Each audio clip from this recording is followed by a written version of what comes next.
Hello and welcome to YouTube channel of LK industrial solutions. यहाँ पर हम primary process instruments के बारे में बात करते हैं।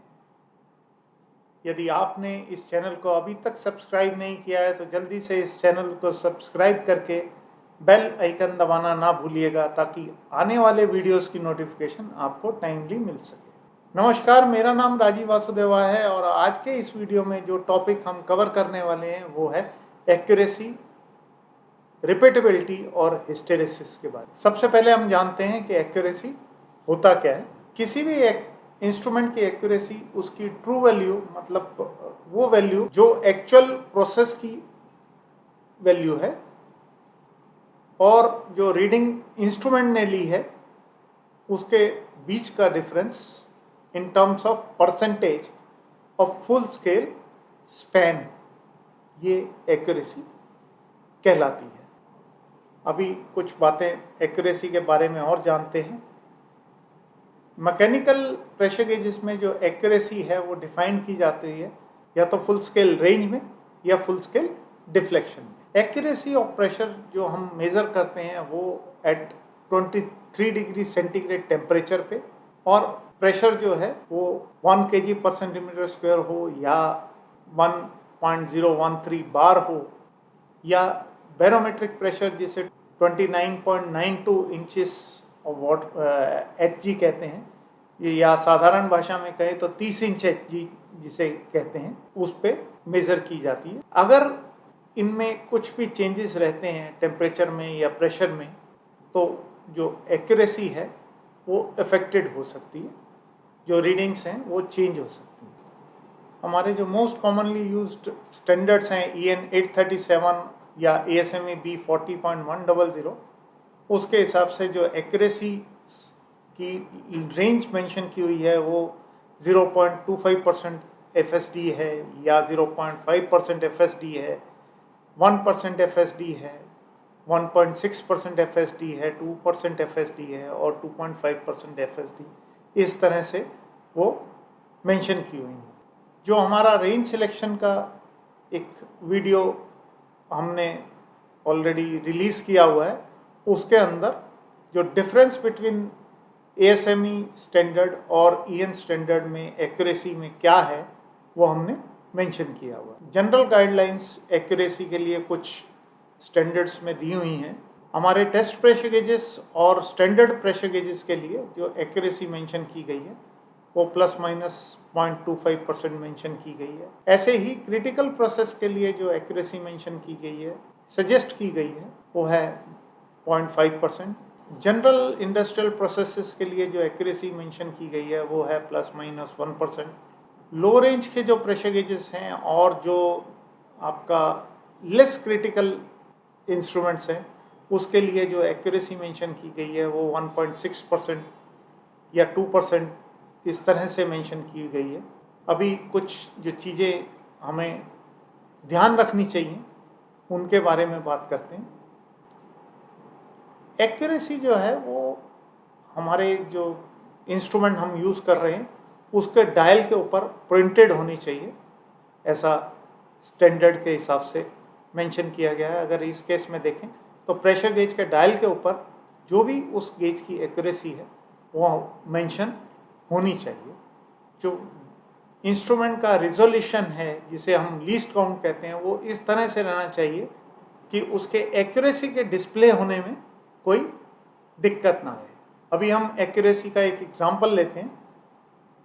सपोज करो हमारे पास एक गेज है जिसकी रेंज 0 to 40 बार है या हम कहें 0 to 40 kg पर सेंटीमीटर स्क्वायर है और उसकी एक्यूरेसी जो मेंशन्ड है वो ±1% ऑफ FSD है, फुल स्केल डिफ्लेक्शन है।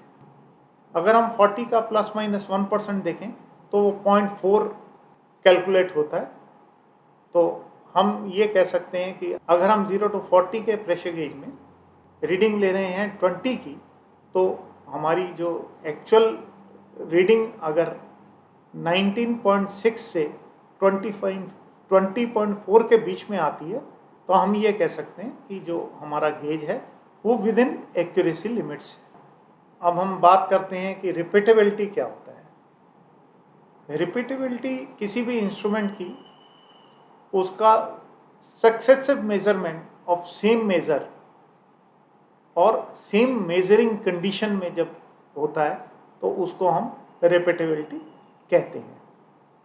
सेम मेजरमेंट कंडीशंस का मतलब है कि जिस इंस्ट्रूमेंट को हम टेस्ट कर रहे हैं उसके लिए सेम पर्सन द्वारा और जिस इंस्ट्रूमेंट से हम उसको कंपेयर कर रहे हैं वो दोनों सेम रहने चाहिए और सेम कंडीशंस पे होने चाहिए और जो उनके बीच में जो डिफरेंस है, टाइम का डिफरेंस है, वो भी बहुत ज़्यादा नहीं होना चाहिए। उन दोनों के बीच में कुछ डिफरेंस रहेगा और मेजरमेंट जो है वो रिपीटेबल तब कहलाएगा जब उनकी जो रीडिंग का वेरिएशन है वो बहुत कम रहे और इसके लिए जो भी प्री डिसाइडेड क्राइटेरिया है वो मीट करे। जैसे अगर हम कहें कि एक इंस्ट्रूमेंट है जिसका एक्यूरेसी ±1% है, उसकी रिपीटेबिलिटी हमें चेक करनी है, तो रिपीटेबिलिटी उसकी ±0.5% ऐसा हम कंसिडर करते हैं कि अगर गेज की एक्यूरेसी 1% है तो प्रेशर गेज की जो रिपीटेबिलिटी है वो 0.5% हम कंसिडर करके चलते हैं। तो अगर वो 0.5% के बीच में उसका डिफरेंस है तो हम ये कह सकते हैं कि जो रिपीटेबिलिटी है वो विद इन एक्सेप्टेबल लिमिट्स है। अभी हम बात करते हैं हिस्टेरेसिस की। हिस्टेरेसिस किसी भी इंस्ट्रूमेंट का वो फीचर है जो उसके जब हम अप स्केल रीडिंग लेते हैं और सेम वैल्यूज़ पे जब हम डाउन स्केल रीडिंग लेते हैं उनके बीच में जो डिफरेंस रहता है वो जो शो करता है उसको हिस्टेरेसिस कहते हैं। हिस्टेरेसिस जो है वो बहुत एक एसेंशियल फीचर है किसी भी इंस्ट्रूमेंट्स का for taking up scale and down scale reading. Hysteresis हमें दिखाता है कि जब हम किसी भी इंस्ट्रूमेंट की अप स्केल रीडिंग और डाउन स्केल रीडिंग लेते हैं तो कितना एफिशिएंटली वो उसको दिखा पाता है अगर जो कंडीशंस हैं वो सेम रखी जाए, जैसे हमने पहले रिपीटेबिलिटी में मेंशन किया था। अगर आपने हमारे चैनल को अभी तक भी सब्सक्राइब नहीं किया है तो जल्दी से इस चैनल को सब्सक्राइब करके बेल आइकन दबाना ना भूलें और इस वीडियो को जितना हो सके उतना शेयर करें ताकि जो आपके फ्रेंड्स हैं वो भी इस टॉपिक के बारे में जान सकें। आप हमारे साथ कनेक्ट हो सकते हैं हमारे फेसबुक पेज पे, हमारे फेसबुक ग्रुप में। आप हमारे साथ हमारे इंस्टाग्राम पर जुड़ सकते हैं, आप लिंक्डइन पर भी हमारे साथ जुड़ सकते हैं। अगर आप हमें कांटेक्ट करना चाहते हैं तो आप हमारे मोबाइल पे हमें कांटेक्ट कर सकते हैं, हमारे व्हाट्सएप पे हमें कांटेक्ट कर सकते हैं, हमारे ईमेल आईडी पे हमारे साथ कांटेक्ट कर सकते हैं और हमारी वेबसाइट पर विज़िट करके भी आप हमारे साथ कांटेक्ट कर सकते हैं। जल्दी ही हम अपने अगले वीडियो के साथ आपके साथ फिर जुड़ेंगे। तब तक के लिए धन्यवाद।